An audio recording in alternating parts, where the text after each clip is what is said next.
Hello everyone. जैसा कि आप सभी लोगों से मैंने एक पोस्ट में वादा किया था कि अगर आप इस पोस्ट के नीचे कमेंट करेंगे तो मैं लाइव आपके उसका आंसर दूंगी।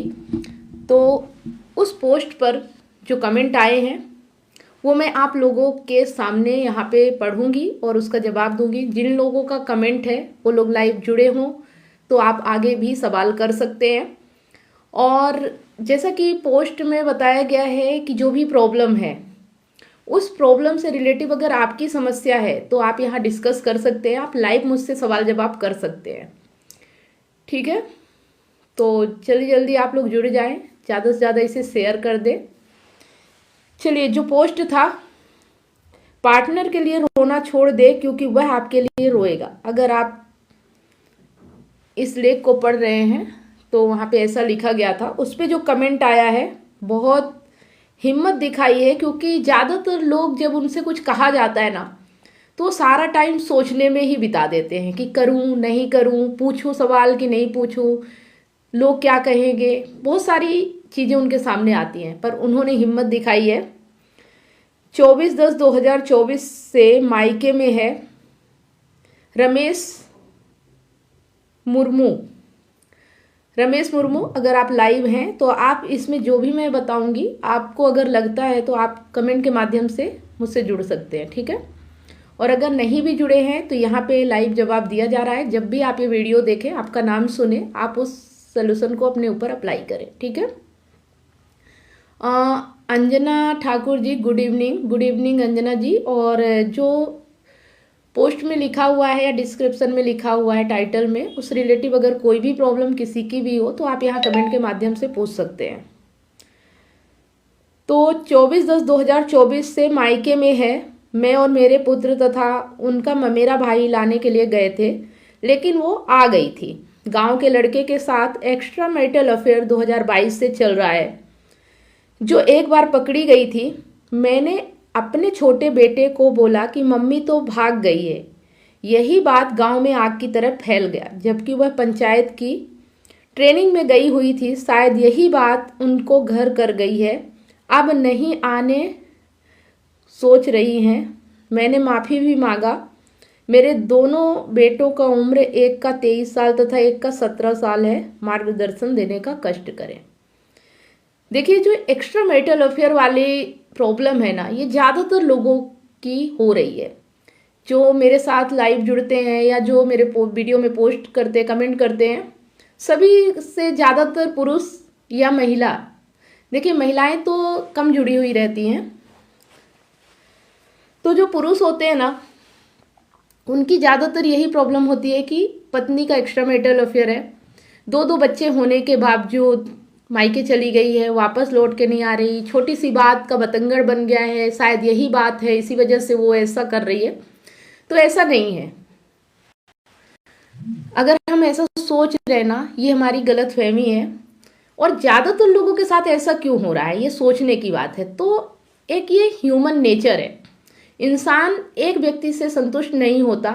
जरूरी नहीं कि प्रॉब्लम शारीरिक ही हो, मानसिक भी हो सकती है, आर्थिक भी हो सकती है, और एक तो सम्मान पाने की भावना हो सकती है।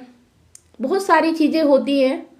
महिला और पुरुष दोनों एक दूसरे से सेटिस्फाइड नहीं होते हैं। पहले तो जब वो साथ आते हैं तब तो लगता है कि एक दूसरे के लिए ही है, लेकिन जब वो साथ रहते हैं, उनको कुछ टाइम हो जाता है, एक ही प्रक्रिया हमेशा चलने लगती है। Ajay ji, please help me. आपकी क्या हेल्प कर सकती हूँ, कमेंट कीजिए।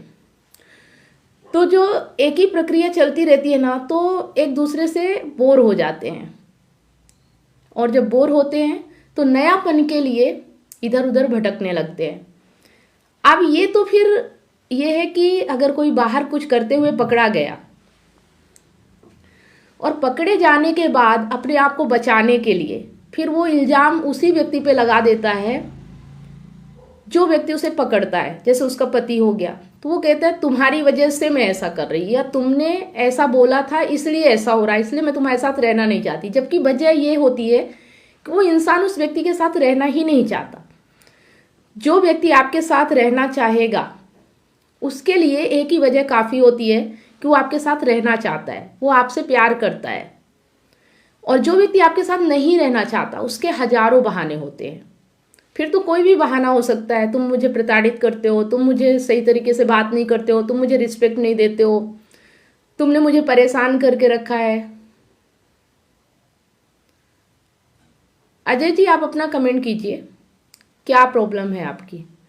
ठीक है, तो जो ये यहाँ पे कहा गया है ना कि शायद इस वजह से है, तो वजह वो नहीं होती है, वो वजह बताई जाती है ताकि वो सेफ बचा रहे, उस पर इल्जाम ना आए। तो ये समझना है कि ये ह्यूमन नेचर है।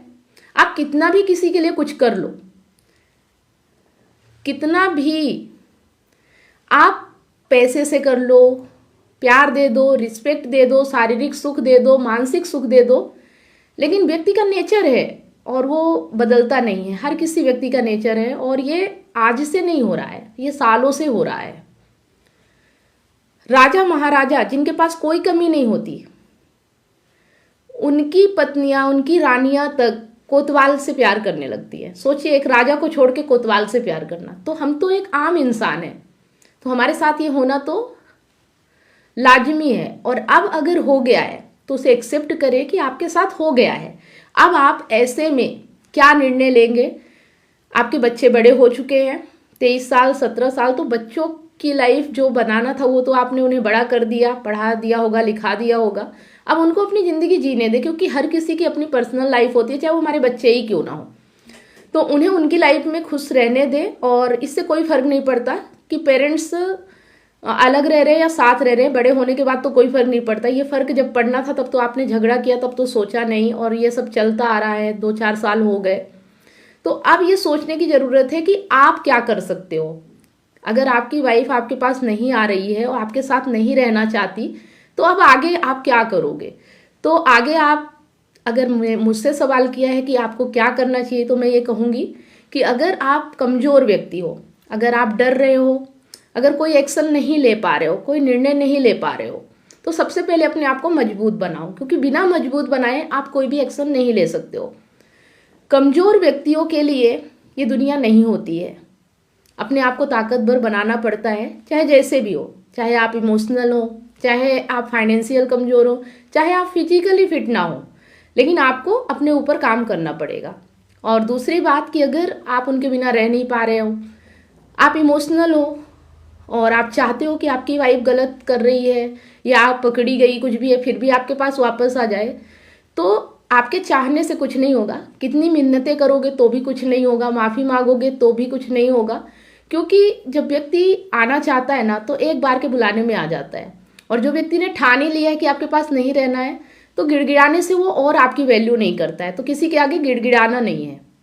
इस चीज़ का मतलब अपने सेल्फ रिस्पेक्ट का भी ध्यान रखें। और पुरुषों को तो मतलब पुरुष इतने इमोशनल हो जाते हैं, वैसे तो होना नहीं चाहिए। कहते हैं कि महिलाएं भावनात्मक होती हैं, भावुक होती हैं, लेकिन अब मैं जहाँ तक देख पा रही हूँ कि पुरुष भावुक हो रहे हैं। तो अपने भावनाओं पे कंट्रोल रखना है, और अगर वो नहीं आती तो आप उसके बिना कैसे रह सकते हो, इस पे आपको काम करना है। आ गई तो अच्छी बात है, और नहीं आई तो आपको अपने आप को मजबूत बनाना है और अकेले रहने की आदत डालनी है। किसी के सामने गिड़गिड़ाओगे, किसी से भीख मांगोगे तो कुछ नहीं मिलेगा। भिखारी को कभी भी कोई कुछ देना नहीं चाहता है। तो अपना एटीट्यूड, अपने आप को ऐसा बनाओ कि सामने वाला आपके लिए रोने के लिए मजबूर हो जाए, गिड़गिड़ाने के लिए मजबूर हो जाए, उसे लगे कि उसने आपको छोड़ के गलती की है। उसने अगर दूसरे व्यक्ति का साथ पकड़ा है तो वहाँ वो चीज़ नहीं है जो आप में है। ऐसा आपका एटीट्यूड, ऐसी आपकी पर्सनालिटी, ऐसे आपका पावर होना चाहिए, तो ही आप अपनी ज़िंदगी में खुश रह सकते हैं। तो चीज़ें समझ में आ गई होंगी कि आप अगर सब कुछ करके देख चुके हो, काम नहीं हो रहा है, पत्नी के आगे गिड़गिड़ा भी चुके हो, तो अब अपने आप को मजबूत बनाने की ज़रूरत है। ये कमज़ोर व्यक्तियों की निशानी है कि बिना गलती के गिड़गिड़ाना। अगर गलती की है तो माफ़ी मांगना ठीक है, लेकिन अगर गलती सामने वाले की है, आपने कुछ गलत नहीं किया है, तो किसी के सामने गिड़गिड़ाना नहीं है। इस चीज़ का ध्यान रखें। और अगर आप अपने आप को मजबूत बनाना चाहते हैं, आप अपने आप में काम नहीं कर पा रहे हैं, आपको नहीं समझ में आ रहा है कि आप कैसे अपने आप को मजबूत बनाएंगे, कैसे अपने आप अकेले जीना सीखेंगे, कैसे अपने आप में खुश रहना सीखेंगे। क्योंकि देखिए, आपने तो साथ की कल्पना की थी, शादी की थी कि साथ जीवन जिएंगे, लेकिन अब साथ है नहीं, आप अकेले हो। तो ऐसे में आपको अकेले ही खुश रहना सीखना पड़ेगा। फिर आगे के बाद की बात है कि अब आगे साथी मिले या वही पार्टनर लौट के आए, वो बाद की बात है। आ गया तो अच्छी बात है, नहीं आया तो भी अच्छी बात है। तो अगर खुद में कर पा रहे हैं तो अच्छी बात है, नहीं कर पा रहे हैं तो आपको कुछ बुक्स पढ़ने की ज़रूरत है, सीखने की ज़रूरत है, चीज़ों को अपने ऊपर अप्लाई करने की ज़रूरत है, प्रैक्टिकल नॉलेज की ज़रूरत है। प्रेजेंट में जीना पड़ेगा। आज आप क्या कर सकते हो वो काम आपको करना पड़ेगा। तो यही सलूशन है मेरा कि किसी के सामने गिड़गिड़ाना नहीं है, अपने आप को मजबूत बनाना है, अपनी एक पर्सनालिटी डेवलपमेंट करना है और उसके लिए मेहनत करना है। जब आप इस काम में आगे बढ़ेंगे, इस पर मेहनत करेंगे ना, तो ये दिमाग से चला जाएगा कि आपकी पत्नी क्या कर रही, क्या नहीं कर रही, आ रही कि नहीं आ रही। जब आप अपने आप में बिजी हो जाते हो ना, तो अपने आप में ही खुशी मिलने लगती है। जब हम अपने आप को ग्रो करते हैं ना, तो एक बहुत अंदर से जो खुश होने की फीलिंग आती है ना, वो एक अजीब फीलिंग होती है, वो बाहर से खुशी नहीं मिल सकती है। तो अपने ऊपर काम करिए, ठीक है। और अगर आप मेरी मदद चाहते हैं, ये तो एडवाइस है कि आप कर सकते तो अच्छी बात है। अगर आप अकेले नहीं कर पा रहे हैं तो आप मुझसे भी संपर्क कर सकते हैं।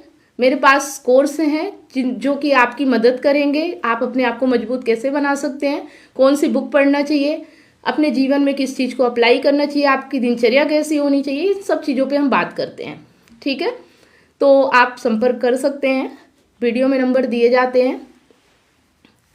चलिए, एक अजय जी बहुत देर से आप कमेंट कर रहे हैं, एक मिनट।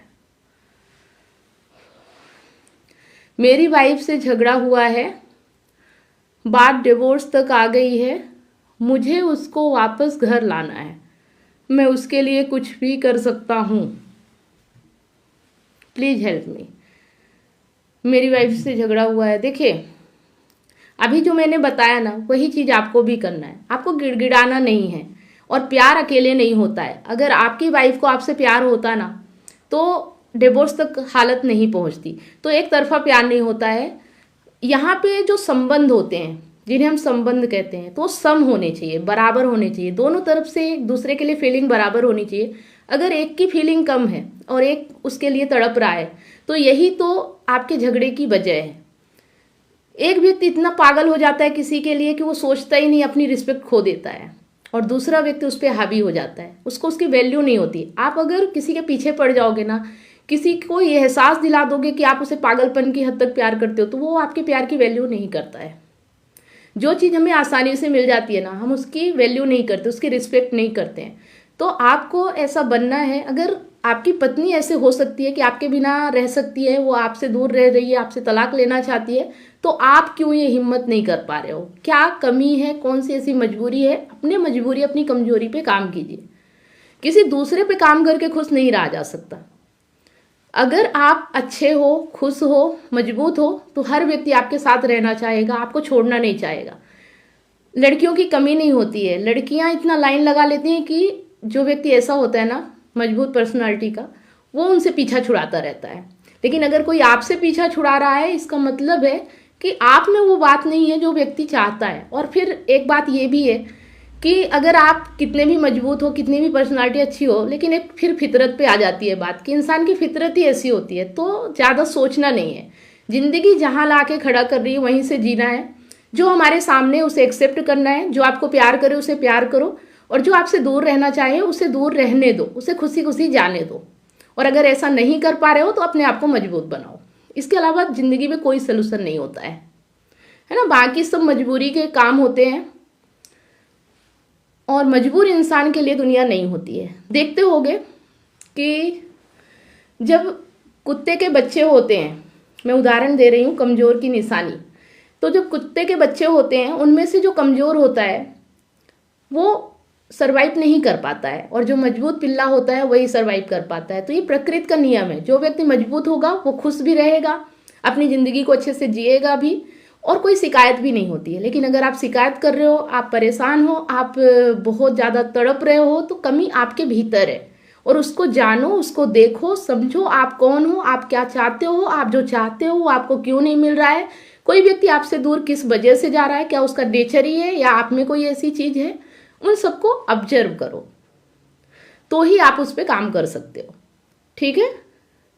और अगर आप मदद चाहते हो तो आप मुझसे अपॉइंटमेंट बुक कर सकते हो। अगर पर्सनली आप अपना पूरी बात मुझसे शेयर करना चाहते हो, उस पर आपको क्या करना चाहिए, क्योंकि मैं यहाँ एक कमेंट पे आपको जितना बता देना चाहिए उतना बता रही हूँ। अब इसको आप कितना अप्लाई कर पाते हो, कैसे कर पाते हो, वो तो जब आप पूरी सिचुएशन अपनी मुझसे डायरेक्ट बात करोगे तो ही मैं आपको समझा पाऊंगी। ठीक है, अगर हाँ इतना बताने से आप कर पाते हो तो बहुत अच्छी बात है।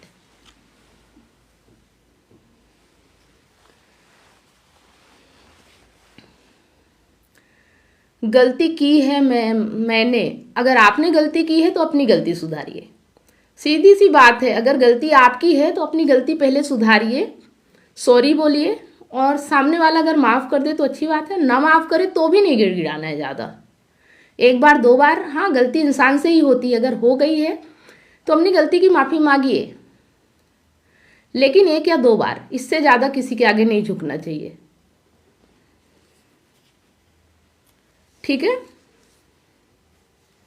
आपको वापस लाना है, किसी के चाहने से कुछ नहीं होता। अगर ऐसा होता ना तो हम जो चाहते वो हो जाता, पर ऐसा नहीं होता। जो हो जाता है ना उसे एक्सेप्ट करिए और ज़िंदगी में आगे बढ़िए।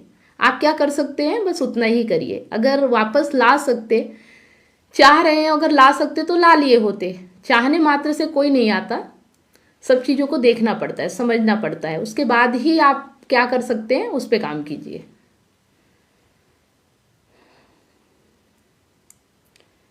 इसके बाद एक बहुत ही अच्छा यहाँ पे किसी ने लिखा है, एक वीडियो भेजा था, उस पर आप लोग भी सुनिए। किसी पुरुष ने लिखा है, शादी के नाम पर चल रहा है व्यापार और देश में कानून व्यवस्था नाम की जयकार चल रही। शादी करो, गंदे गंदे इल्जाम लगाकर झूठे केस करो, ऐश करो। विनती है मेरी बात सही लगे तो शेयर करें, ताकि ये गलत कानून के बारे में सरकार कुछ सोचे। जिस दिन एलिमनी बंद हो जाएगी उसी दिन से तलाक होने कम हो जाएंगे। सिर्फ पैसे के लिए एक पिता पर ही उसकी पत्नी के द्वारा अपनी बच्ची के साथ रेप करने की कोशिश का आरोप लगाया जाता है। ये बात कहाँ तक जायज है? आज की डेट में 458, 125 डीवी केस को समझना कोई बड़ी बात नहीं है, और यह बातें कोर्ट को भी मालूम है कि ये सब के सब केस झूठे होते हैं। इनके करने का मकसद सिर्फ और सिर्फ पैसा है। औरत शादी करती है, कुछ समय बाद वह अपने आदमी से संतुष्ट नहीं रहती, बोर हो जाती है, क्योंकि उसका दूसरी जगह अफेयर चल रहा होता है। रही सही सोशल मीडिया की मेहरबानी हो जाती है और वह अपने यार के साथ मिलकर पति और उसके माँ बाप पर गंदे गंदे एलिगेशन लगाकर झूठे केस करती है। यहाँ तक कि भाई और बाप पर बलात्कार तक के आरोप लगाकर पैसों की डिमांड करती है। पुलिस भी पैसे खाती है, झूठ मनगढ़ंत बातों से मुकदमे दर्ज करती है। सब केस की एक ही स्टोरी होती है, बस नाम बदलकर कॉपी पेस्ट करके गंदे गंदे इल्जाम लगाए जाते हैं। पति और उसके परिवार को इतना टॉर्चर किया जाता है कि या तो वह पैसे दे या फिर मर जाए। इंसान की जीने की इच्छा खत्म हो जाती है। सिर्फ और सिर्फ धंधा बना रखा है 458, 125 डीवी का, इसके अलावा कुछ नहीं। यह कानून बंद होने चाहिए, वरना वह समय दूर नहीं विवाह नाम की चीज ही लुप्त हो जाएगी। जिन घरों में ऐसे मैटर हो रखे हैं, ऐसे झूठे केस हो गए, वहां शादी के नाम से ही खौफ लगने लगता है। इस भाई ने सुसाइड नहीं किया, बल्कि सरकार को चिताया है। फर्जी कानून का कैसे दुरुपयोग हो रहा है, क्योंकि आदमी के जीते जी कोई सुनवाई नहीं है। महिलावादी कानून है, महिलाओं का पक्ष लिया जाता है, क्योंकि सबका कमीशन सेट होता है। सब बिके हुए, करप्ट पुलिस, वकील, जज, पेशेवर। मीडिया और न्यूज चैनलों से विनती है, एक बार इस फैमिली कोर्ट में चल रहे लाइव धंधों की न्यूज बनाओ। आपको पता नहीं कितने अतुल सुभाष मिल जाएंगे जो न्याय के लिए कोर्टों के चक्कर काटने को मजबूर है, और मिलती है सिर्फ डेट पर डेट। ये आज की सच्चाई है। फिर भी अगर किसी को गलत लगे तो एक बार फैमिली कोर्ट का राउंड लगा ले, वहां कैसे सौदे किए जाते हैं। विकास और टेक्नोलॉजी का क्या करेंगे जब आने वाले सालों में अच्छी सामाजिक व्यवस्था ही नहीं होगी। सनातन की रक्षा करने वालों को यह भी सोचना चाहिए कि देश में अगर महिलाओं के कानून का दुरुपयोग ज़्यादा से ज़्यादा बढ़ रहा है, इसकी वजह बहुत पुरुष पीड़ित हैं और उनके लिए कोई कानून नहीं है।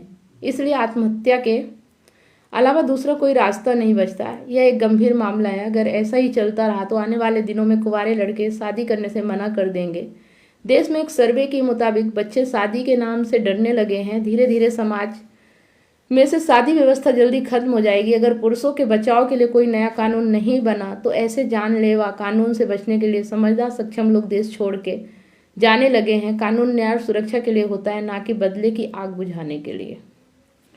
देखिए यहाँ पे जो मैंने अभी ये पढ़ा, किसी ने अपनी व्यथा लिखी है, तो इन चीज़ों से आप क्या उम्मीद करते हैं? क्या लगता है आपको कि अगर दहेज मतलब अगर ये कानून बंद हो जाते हैं, अगर इन पे रोक लगा दी जाती है तो क्या सब कुछ सही हो जाएगा?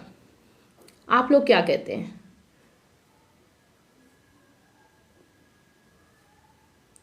अजय जी, बहुत बार माफ़ी मांगी है तो माफ़ी मांगना बंद करो और अपनी गलतियों पे काम करो। यही कर सकते हो। जब आप सही हो जाओगे तो ऑटोमेटिक आपकी वाइफ समझ जाएगी कि आपको माफ़ी मांगने की ज़रूरत नहीं है, आप सही हो चुके हो। ठीक है। हाँ, तो जैसा कि है कि अगर ये कानून बंद हो जाता है तो क्या सब कुछ सही हो जाएगा? जब ये कानून नहीं था तो क्या सब कुछ सही था? आप लोग खुद माइंड लगाइए, सोचिए कि जब ये कानून नहीं बना था तो क्या सब कुछ सही था? सब कुछ सही होता तो इस कानून को बनाने की ज़रूरत क्या होती? और जब सब कुछ सही नहीं था तब भी पुरुषों ने औरतों पे अत्याचार किए, दहेज के लिए उन्हें बहुत प्रताड़ित किया। कई ऐसा जो अभी वारदातें सुनने को आ रही है, ऐसी वारदातें महिलाओं के लिए सुनने को आती थी, तभी तो ये कानून बनाया गया। अब अगर ये कानून हटा दिया जाए तो पुरुष उन पे हावी हो जाएंगे। तो इसका सलूशन ये नहीं है। कानून कितना भी कुछ भी कर ले, समाधान ये नहीं है। समाधान है समझदारी, समाधान है ज्ञान, आत्मज्ञान। जब स्त्री और पुरुष आत्मज्ञान की ओर आगे बढ़ेंगे, जब वो बोध के साथ, समझ के साथ जिंदगी में उतरेंगे, तो ये नहीं होगा। और हाँ, दहेज प्रथा जिस तरह से बंद हुई है उस तरह से एलिमनी बंद होना चाहिए और स्वतंत्रता होनी चाहिए कि एक पुरुष स्त्री एक साथ रह सकते हैं, अपनी मर्जी से शादी कर सकते हैं और अपनी मर्जी से तलाक भी ले सकते हैं। ना किसी के ऊपर एलिमनी होना चाहिए, ना किसी के ऊपर दहेज का कानून लगना चाहिए। तो ऐसा अगर कानून हो जाता है तो ठीक है, लेकिन एक तरफा कानून अगर हो गया कि महिलाओं के पक्ष का हटा दिया जाए और पुरुषों के पक्ष पे कोई कानून बना दिया जाए, तो फिर वही होना शुरू हो जाएगा। तो यहाँ पे कानून अपना काम कर रहा है। जैसे जैसे सारी चीज़ें आती हैं वैसे कानून भी बदलते जाते हैं। लेकिन इंसान अगर सही मायने में ज़िंदगी जीना चाहता है, इन सब टेंशनों से बचना चाहता है, तो एक ही रास्ता है आत्मज्ञान। बोध की ओर आगे बढ़े। जिसे ज्ञान होगा वो गलत व्यक्ति का चुनाव नहीं करेगा, गलत व्यक्ति के साथ नहीं रहेगा, कामनाएं हावी नहीं होंगी तो किसी को भी अपने घर में उठा के अपनी वाइफ नहीं बना लेगा।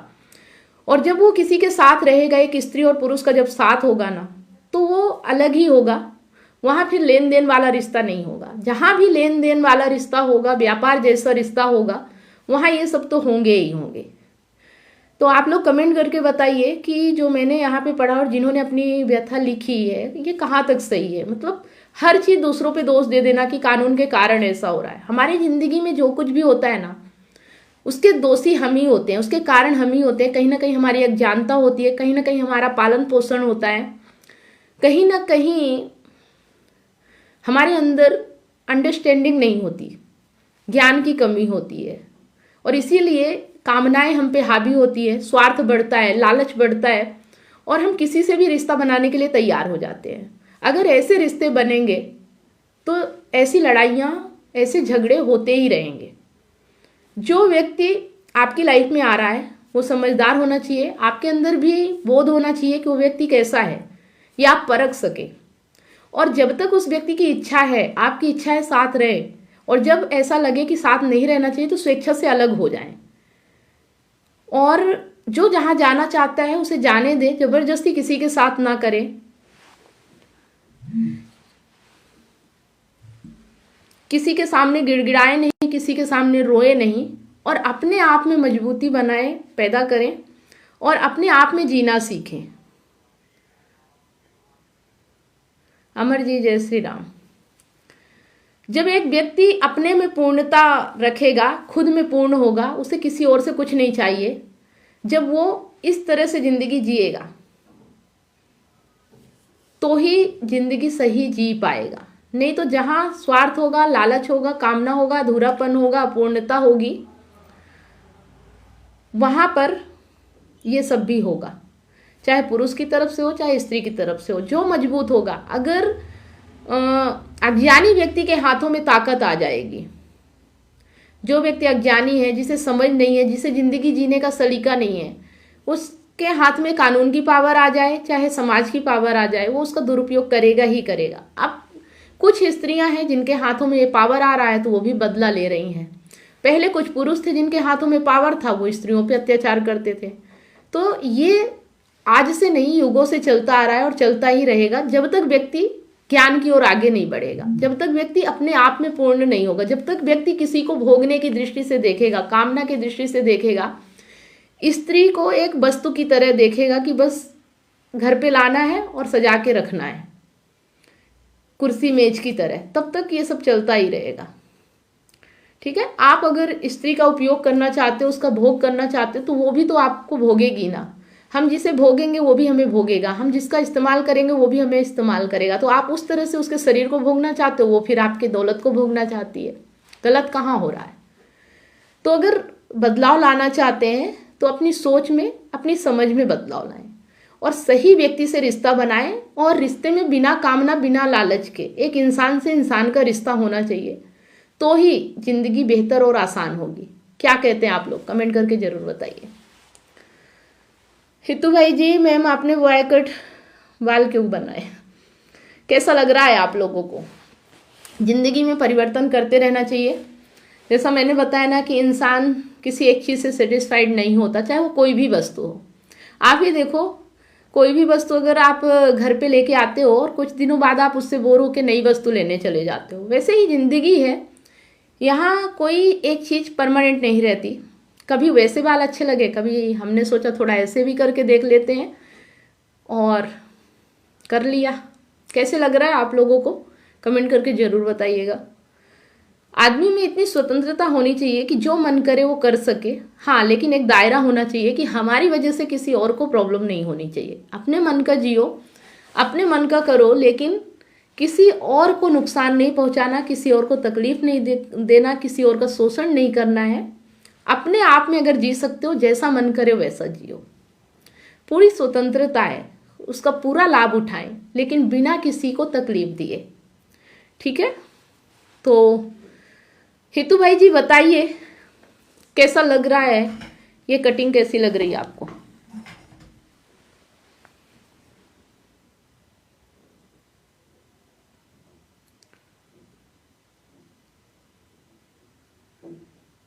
आपको एनएलपी के बारे में आइडिया है?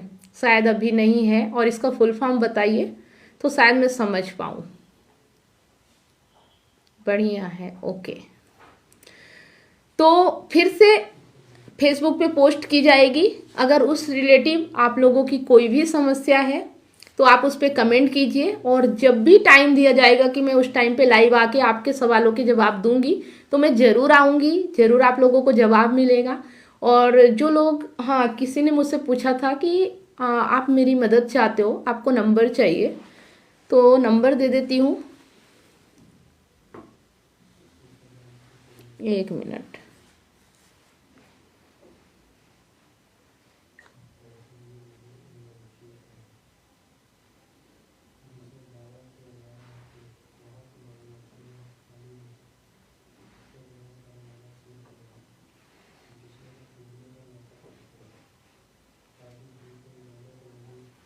नंबर लिखिए 7697572249।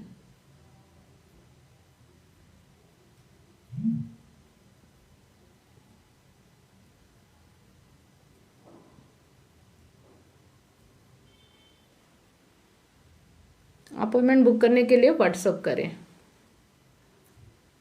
पिन कर देती हूँ।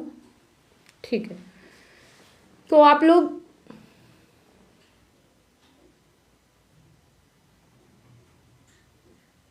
न्यूरो लिंग्विस्टिक प्रोग्रामिंग, नहीं अभी इसके बारे में ज़्यादा नॉलेज नहीं है मुझे, और मैं ट्राई करूँगी कि आपने जो कहा है उसे मैं समझूँ क्या है, और जब मुझे समझ में आएगा तो मैं आपको ज़रूर समझाऊंगी। ठीक है, ओके। तो ये नंबर है 7697572249। अपॉइंटमेंट बुक करने के लिए अगर आपकी कोई भी प्रॉब्लम है जो आप कमेंट के माध्यम से पूरी तरह से नहीं समझा सकते, तो आप मुझसे कॉल पे बात करके अपॉइंटमेंट बुक करके समझा सकते हैं। इस नंबर पे कांटेक्ट कीजिए। ठीक है, और अगर आप अपने आप को मजबूत बनाना चाहते हैं, एक मजबूत पर्सनालिटी ग्रो करना चाहते हैं, आप अच्छे से जीना चाहते हैं, अपने आप में खुश रहना चाहते हैं, किसी के ऊपर डिपेंड नहीं रहना चाहते, आप चाहते हो कि आपके ऊपर कोई डिपेंड रहे, वैसे तो ना किसी के ऊपर डिपेंड रहना ना किसी को डिपेंड बनाना है, खुद में मजबूत रहना और मजबूत इंसानों के साथ ही रहना है। कमज़ोर लोगों के साथ करोगे, कमज़ोर लोगों का साथ पकड़ोगे तो फिर परेशानी आती ही आती है। तो खुद मजबूत बनो और मजबूत लोगों के साथ रहो, वो कभी आपको प्रॉब्लम में नहीं डालते। ठीक है, चलिए आपका जो कमेंट है न्यूरोलॉजिस्ट, इस पर मैं बात करूँगी। अभी मैं इसकी फ़ोटो ले लेती हूँ। अगली बार लाइव में आइएगा तो मैं इसके बारे में सर्च करके रखूँगी, और मुझे लगा कि इस पर बात करना चाहिए तो ज़रूर बात करेंगे। ठीक है,